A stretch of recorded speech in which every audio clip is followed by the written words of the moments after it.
Good morning and welcome to all of you. In today's session, I am going to explain synonyms taken from Objective General English, and it is set 17 today. Questions from 1 to 25 are going to be discussed here.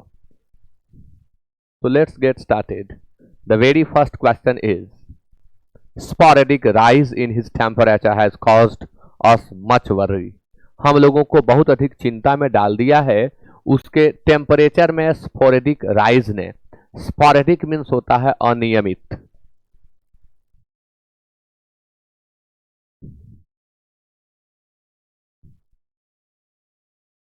कभी कभी sporadic rains are likely to happen in this और that part of the country.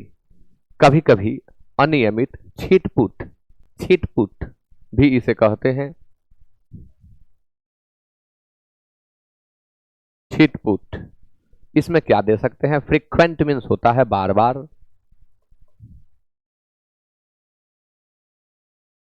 इर्कसॉम गुस्सा दिलाने वाला, चिढ़ा देने वाला।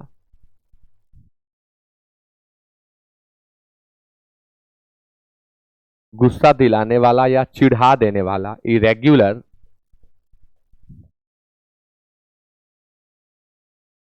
अनियमित।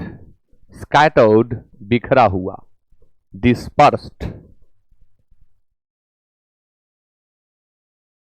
क्या दें यहां पर? इरेगुलर देंगे, स्पष्ट है मीनिंग से ही, यानी 1 का आंसर सी होगा। Question number 2, ant is believe to be the most industrious creature. माना जाता है कि एंट जो है वो सबसे अधिक मेहनती जीव है।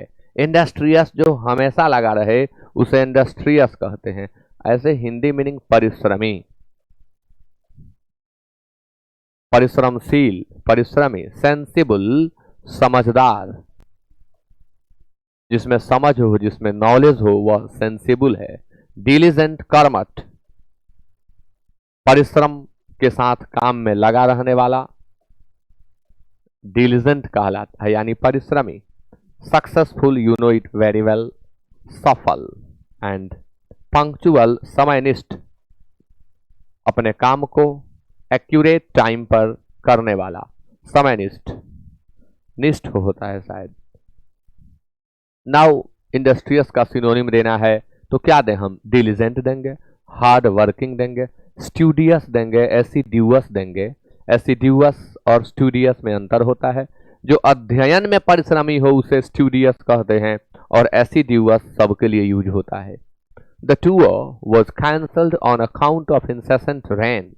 टूर कैंसल हो गया ऑन अकाउंट ऑफ के कारण। इसे भी आपको याद करना चाहिए। किसी भी लाइन का हिंदी निकालने में ये बहुत मदद करते हैं। लगातार बारिश के कारण, लगातार वर्षा हो रही थी, इसके कारण जो टूर था वो कैंसिल हो गया। तो क्या दें? इंसेसेंट मीन्स होता है लगातार, लगातार। कांस्टेंट, लगातार या निरंतर। हेवी, भारी, आप जानते हैं। इंटरमीडिएट, रुक रुक कर। इंटरमीडिएट, रुक रुक कर। अनएक्सपेक्टेड, जिसकी उम्मीद न की गई हो। अप्रत्याशित, अप्रत्याशित। तो इंसेसेंट के लिए यहां हम कांस्टेंट को सेलेक्ट करेंगे। नेक्स्ट क्वेश्चन आपके सामने, क्वेश्चन नंबर 4।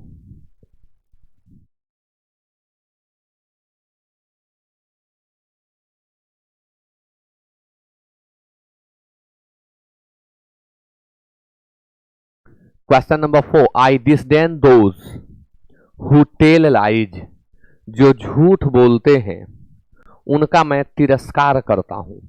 डिसडेन, तिरस्कार करना।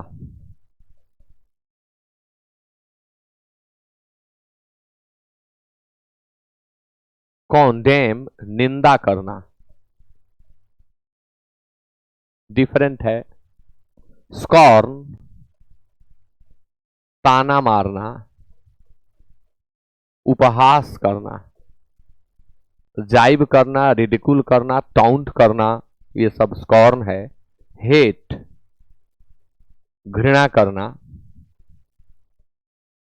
और डेस्पाइज तिरस्कार करना। देखिए ये सोचने वाली बात है। आंसर हेट भी हो सकता है, आंसर डेस्पाइज भी हो सकता है, बट मैं सेलेक्ट करूंगा डेस्पाइज को। कारण हेट क्या है? अगर व्यक्तिगत कारण से आप किसी से नफरत करते हैं तो वहां हेट का प्रयोग करें। कारण सामाजिक है, कारण सोशल है, किसी का व्यवहार, किसी का चाल चलन, उसकी कुछ आदतें आपको ऐसी लगती हैं कि नहीं ये समाज के लिए, मेरे लिए ठीक नहीं है, समाज के लिए भी ठीक नहीं है, वैसे लोगों से हम डिसडेन करते हैं, डेस्पाइज करते हैं। डेस्पाइज आप किसी से करते हैं मतलब उसमें खामी है। आप किसी से हेट करते हैं इसका मतलब ये नहीं है कि उसमें खामी है। हो सकता है आपके नजरिया में कुछ खामी हो, आप उसे हेट कर रहे हैं, पर्सनली उसने आपको कुछ नुकसान पहुंचाया है, या आपने जो चाहा उसने नहीं किया इसलिए आप हेट करने लगे। तो दोनों शब्दों के बीच अंतर होता है। यहाँ बेहतर आंसर डेस्पाइज होगा। हाँ, डेस्पाइज नहीं रहता तो हम हेट को सेलेक्ट कर लेते, लेकिन डिसडेन तिरस्कार करना, डेस्पाइज तिरस्कार करना सोशल कॉज होता है इसका, इसलिए हम सेलेक्ट करेंगे डी को। 5. The benevolence of the god of rain, god of rain वर्षा के देवता, had seen a very successful monsoon this year too, इस साल भी बहुत सफल मानसून रहा। यह बारिश के देवता की कृपा है, की दया है, कि परोपकार है। बेनेवोलेंस परोपकार, विजन स्वप्न, विजन दृष्टि, मॉर्बिडिटी रोगग्रस्तता, being in the state of disease morbidity रोगग्रस्तता, काइंडनेस दया, एंड इलविल बुराई शिकवा शिकायत, बुराई या शिकवा शिकायत। तो यहां क्या देंगे हम? काइंडनेस देंगे। 5 का आंसर सी होगा। Question number 6, the countries resources should be judiciously used, जो हमारे देश के संसाधन हैं उनका प्रयोग हमें सोच विचार कर विवेकपूर्ण ढंग से करना चाहिए। जुडिशसली विवेकपूर्ण,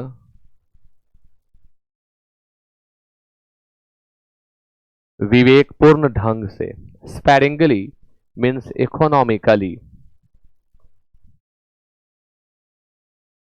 किफायती तौर पर। जब हमारे पास पैसा इत्यादि कम होता है सोच सोच कर खर्च करते हैं, वही स्पेरिंगली कहलाता है। रीजनेबली उचित तरीके से, सही ढंग से,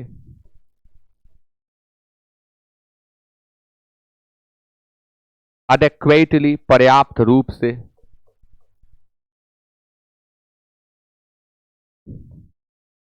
इमेंसली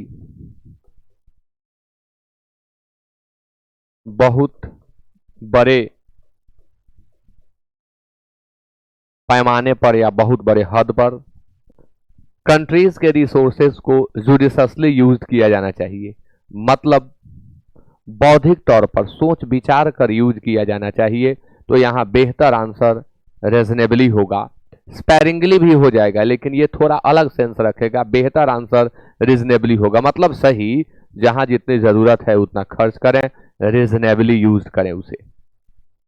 अनरीजनेबली यूज करना मतलब बर्बाद कर देना, इसलिए रीजनेबली यूज आपका आंसर होगा। Everyone tries to avoid his company because he is in the habit of using too many jibes, हर कोई उसकी संगति से बचना चाहता है क्योंकि उसकी आदत है बहुत अधिक जाइब करने की। अब जाइब क्या है जी? उपहास, खिल्ली, मजाक के भाषा में किसी का अपमान कर देना जाइब होता है। उपहास, खिल्ली, ताना भी एक तरह से, मजाक मजाक में ताना मार देना जाइब है। जोक, मजाक, एब्यूज, गाली, सब आप परिचित हैं इनसे। क्रिटिसिज्म, आलोचना, और टॉन्ट, ताना। अब ये तो एक समस्या खड़ा कर रहा है। जाइब मीन्स उपहास करना, आलोचना करना भी होता है, और जाइब मीन्स टॉन्ट भी होता है। मैं सेलेक्ट करूंगा टॉन्ट को, चूंकि स्पष्ट सेंस यही दे रहा है। 8 में the story is too fantastic to be credible. इतना ज्यादा वंडरफुल है यह स्टोरी कि विश्वास करने योग्य नहीं है। फैंटास्टिक मीन्स होता है वंडरफुल, बहुत बढ़िया। क्रेडिबल, जिस पर विश्वास किया जा सके। विश्वसनीय, प्रेजवर्दी, प्रशंसा के योग्य। प्रेजवर्दी, प्रशंसा के योग्य। रीडेबल, पठनीय, that can be red is called readable. Believable, that can be believed. विश्वसनीय। एंड फॉल्स, मिथ्या। मेंडेसस, फॉल्स, रॉन्ग, मिथ्या। तो क्रेडिबल के लिए हम क्या देंगे? बिलीवेबल देंगे, यानी 8 का आंसर सी होगा। Question number 9, a government rocked by frequent scandals. वह सरकार जहां बार बार घोटाले हुए हैं। Is effect set of people with no credibility. उसमें ऐसे लोगों का समूह होता है जो अशक्त होते हैं, जो शक्तिहीन होते हैं, और वह भरोसा के लायक नहीं होते। इफेक्ट मीन्स होता है शक्तिहीन।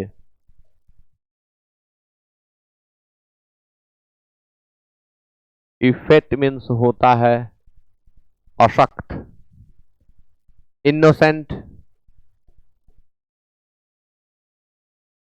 निर्दोष। स्टूपिड, मूर्ख। एक्साइटेड, उत्तेजित, और एग्जॉस्टेड, थका हुआ। तो अब जो शब्द आपके सामने इफेक्ट है उसे सिर्फ एग्जॉस्टेड मैच कर रहा है, बाकी कोई नहीं, इसलिए आंसर डी होगा। She doesn't get her work done punctually and properly because she is always dawdling. वह अपने काम को समय पर नहीं करा पाती है क्योंकि, और ठीक ढंग से नहीं करा पाती है क्योंकि शी इज ऑलवेज डाउडलिंग। वह खुद ही डाउडल करती है। डाउडल करना मतलब काम को सुस्ती पूर्वक करना।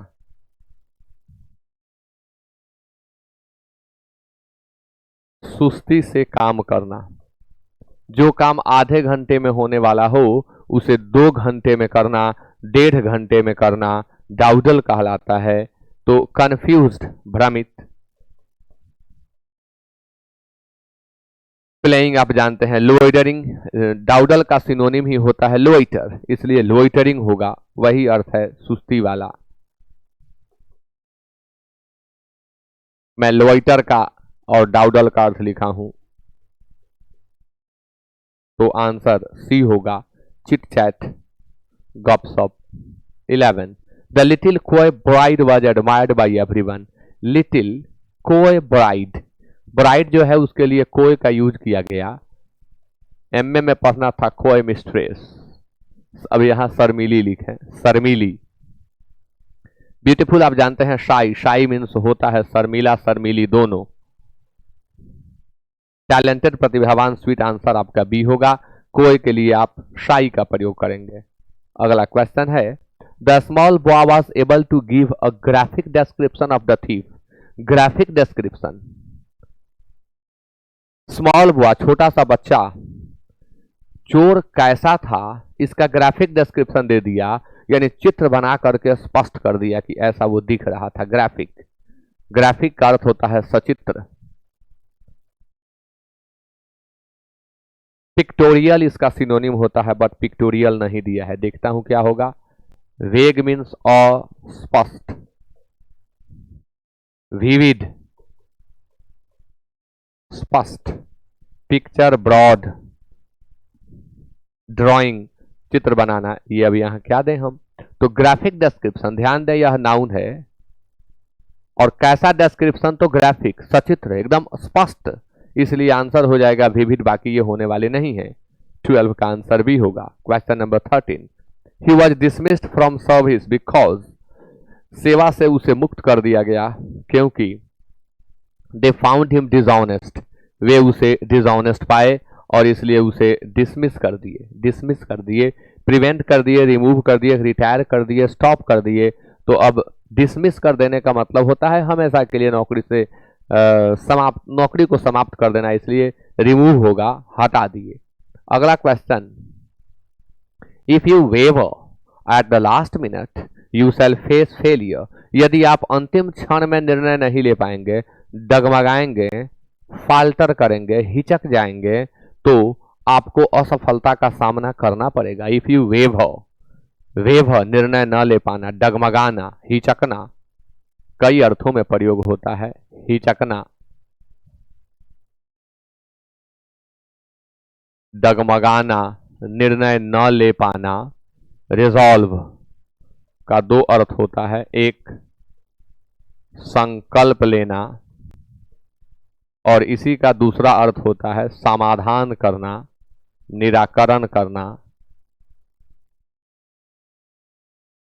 रिजॉल्व से रेजोल्यूशन होता है, समाधान, संकल्प या निराकरण।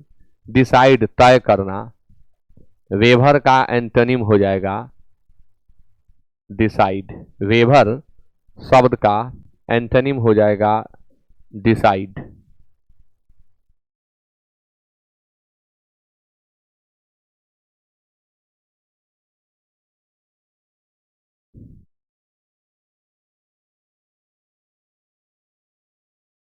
सेटल आप जानते हैं, हेजिटेट हिचकिचाना, तो यही आंसर होगा 14 का डी, हिचक जाना, हिचकिचा जाना। ऐसे वेवर के लिए फाल्टर का प्रयोग भी करेंगे, निर्णय न ले पाना, निर्णय ले पाना, डिसाइड उसका एंटोनिम हो जाएगा। 14 का आंसर डी होगा। अब आपके सामने question number 15, reading of poetry is not congenial to his taste, उसके टेस्ट को भाता नहीं है पोएट्री रीड करना, उसके टेस्ट को भाता नहीं है, उसके लिए कॉन्जेनियल नहीं होता है, मतलब सूट उसे नहीं करता है। कैसे मैंने बोला, भाता नहीं है, उसे पसंद नहीं आता। ऐसे कॉन्जेनियल मीन्स होता है सौहार्दपूर्ण,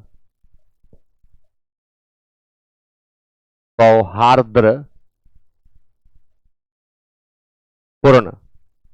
कॉन्जेनियल या जेनियल मीन्स होता है मित्रवत, हृदय से जहां संबंध हो वहां कॉन्जेनियल शब्द का प्रयोग करते हैं। उसको भाता नहीं है यानी उसको सूट नहीं करता है, यही आंसर होगा। बाकी सब आप जानते हैं। 15 का आंसर ए होगा। क्वेश्चन नंबर 16 आपके सामने, Gandhi ji always advocated the cause of indigenous industries, Gandhi ji ने हमेशा वकालत की है यानी का पक्ष रखा है, के फेवर में बोले हैं कि इंडस्ट्रीज जो है वो इंडिजिनस हो, अपने देश की इंडस्ट्रीज हो, स्वदेशी इंडिजिनस, फॉरेन विदेशी, बिग बड़ा, कॉटेज झोपड़ी और नेटिव स्वदेशी। इसलिए 16 का आंसर क्या होगा, डी होगा। Question number 17, Kamini could not recollect the incident that had happened in her childhood, कामिनी उस घटना को याद नहीं कर सकी जो उसके बचपन में घटी थी। तो couldn't recollect, recollect मीन्स होता है स्मरण करना, याद करना, जो कुछ पहले हुआ हो। इसका साइनो रिकॉल होता है, रिमाइंड, याद दिलाना,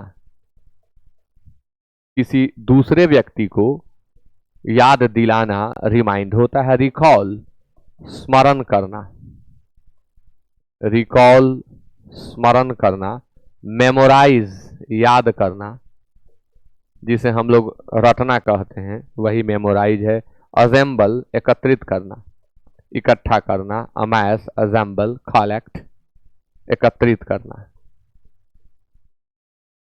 गैदर, तो रिकॉलेक्ट के लिए हम रिकॉल का प्रयोग करेंगे। अगला क्वेश्चन आपके सामने,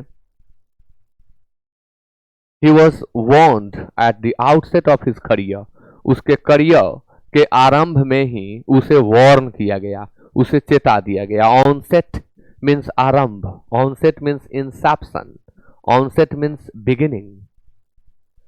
एंड उसका अपोजिट वर्ड हो जाएगा, एंड, एंटो हो जाएगा। बिगिनिंग सिनोनिम होगा शुरुआत, प्रारंभ। मिडिल और इंट्रेंस आप जानते हैं, बिगिनिंग होगा, इंसेप्शन होगा। अगला question, question number 19, the bounties of nature are being exploited by man. मनुष्य के द्वारा प्रकृति के उपहार, प्रकृति ने जो हमें उपहार में दिया है चीजों को, उनका एक्सप्लॉइटेशन हो रहा है, शोषण हो रहा है। एक्सप्लॉइट मीन्स शोषण करना, तो बाउंटीज मीन्स उपहार होता है, इसलिए आंसर गिफ्ट्स होगा। प्रोडक्ट्स, रूल्स छोड़िए, सब सिंपल है। 19 का आंसर ए होगा। Question number 20, there is no efficacious remedy to unemployment problem in a country which has no ideological convictions. वह देश जिसमें कोई आइडियोलॉजिकल कन्विक्शन न हो, यानी विचारधारा से संबंधित ठोस इरादा न हो, जिसके विचार में ही स्ट्रेंथ न हो, तात्पर्य यही है, उसमें अनएम्प्लॉयमेंट के रोग का उपचार नहीं हो सकता, यानी इफिकासस रेमेडी नहीं हो सकता, प्रभावशाली उपचार नहीं हो सकता। इफिकासस मीन्स होता है प्रभावी या प्रभावशाली। तो सुटेबल उपयुक्त होता है, एप्रोप्रिएट, पर्टिनेंट, रेलेवेंट सिनोनिम होता है। पॉसिबल मीन्स संभव, जो होने वाला हो, लाइकली हो। इफेक्टिव होगा प्रभावी या प्रभावशाली, इफेक्टिव आंसर यही होगा। प्रॉपर मीन्स उचित, तो 20 का आंसर सी होगा। क्वेश्चन नंबर 21 आपके सामने, a bone got stuck in his gullet, stomach, molars, chest और थ्रोट होगा, क्योंकि ग्यूलेट मीन्स होता है फूड पाइप, फूड पाइप। अब खाने वाली नली को ग्यूलेट कहते हैं। चेस्ट, मोलर्स दांत के लिए, स्टमक आप जानते हैं, तो थ्रोट होगा, थ्रोट मीन्स गला। अगला क्वेश्चन आपके सामने होगा 22, India is still a virgin land exploring its tourism, ये थोड़ा अलग अलग होना चाहिए था। पोटेंशियल, भारत अभी भी एक वर्जिन लैंड है जो एक्सप्लोर कर रहा है टूरिज्म की संभावना को। पोटेंशियल का दो अर्थों में प्रयोग करते हैं। पोटेंशियल का एक अर्थ शक्ति होता है और इसका दूसरा अर्थ होता है संभावना। वर्जिन का कई अर्थों में प्रयोग होता है। Virgin is a girl, a mature girl who has never experienced intercourse और सेक्स। वर्जिन उस चीज को कहते हैं जो अभी तक यूज नहीं हुआ हो। वर्जन लैंड यहां कहा जा रहा है, यानी वह लैंड जहां तक किसी की पहुंच नहीं हुई है, उस लैंड को हम वर्जन लैंड कहेंगे। वर्जन प्रोडक्ट यानी बनकर रेडी है, अभी इस्तेमाल नहीं हुआ। तो वर्जन का कई अर्थों में, लेकिन प्रायः लोग इसका एक ही अर्थ जानते हैं, कुंवारी कन्या, virgin.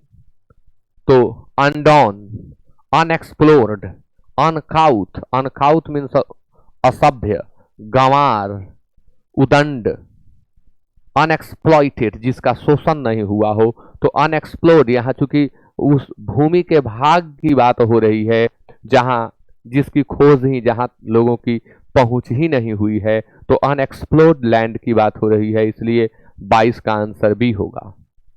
Question number 23, the need of the hour, समय की मांग, याद करेंगे इसे, समय की मांग। The need of the hour is to initiate the renaissance of moral conscience. अभी समय की मांग है कि नैतिक जिम्मेवारी, एक नैतिक अंतर्मन का जीर्णोद्धार हो, का उदय हो, का कैसे लिखें, पुनर्जागरण हो, पुनर्जागरण हो, नव जागरण हो, वह रेनेसेंस कहलाता है। हालांकि कुछ लोग इसे रेनासा भी पढ़ते हैं, but Oxford advance learners dictionary इसे रेनेसेंस कहता है, रेनेसेंस। मोरल कंजियंस, कंजियंस मीन्स जमीर होता है, अंतर मन होता है। And halt the rampant corruption, corruption जो व्याप्त है, फैला हुआ है, रैम्पेंट है, उग्र स्थिति में आया हुआ है, जहां देखो वहीं भ्रष्टाचार है। अब उसमें जरूरी है कि हम अपने अंतर्मन को जगाएं। क्या कर रहे हैं हम सभी, उसको जगाने की जरूरत है, उसमें क्रांति लाने की जरूरत है। For it could even hasten the end of our civilisation, ऐसा नहीं होने पर हमारी सभ्यता का अंत हो सकता है। तो रेनेसेंस मीन्स होता है नव जागरण, उदय, पुनर्जागरण, नव जागरण, उदय, पुनर्जागरण। तो क्या दें, राइज उत्थान, इंट्रोडक्शन, परिचय, रिवाई, यहाँ एल छूट गया है टाइपिस्ट साहब से, रिवाइवल होगा, रिवाइवल, जीर्णोद्धार, जागरण, पुनर्जागरण, नव जागरण। रिवाइवल जो पहले था अब नहीं है, रिवाइव करो उसको। सिग्निफिकेंस मीन्स महत्व होता है, सिग्निफिकेंट का यह एब्स्ट्रैक्ट नाउन है। तो आंसर आपका 23 का सी होगा। 24 आपके सामने, I have told him many times not to that, फिर यहाँ कुछ छोड़ दिए, ये नॉट टू डू दैट होना चाहिए, not to do that. I have told him many times, मैंने उन्हें बार बार कहा है, बार बार कहा है। तो मेनी के लिए हम सेवरल का प्रयोग करेंगे। अनलिमिटेड मतलब होता है जिसकी कोई लिमिट ना हो, यानी असीमित। इंडलेस मीन्स होता है अनंत, जिसका अंत ना हो, जो इनफाइनाइट हो, जो इनफाइनाइट हो वह इंडलेस है, जिसका लिमिट ना हो वह अनलिमिटेड है। नंबरलेस, जो संख्या में व्यक्त ना हो सके वह नंबरलेस होता है। इनफाइनाइट भी दे दिया, अनंत।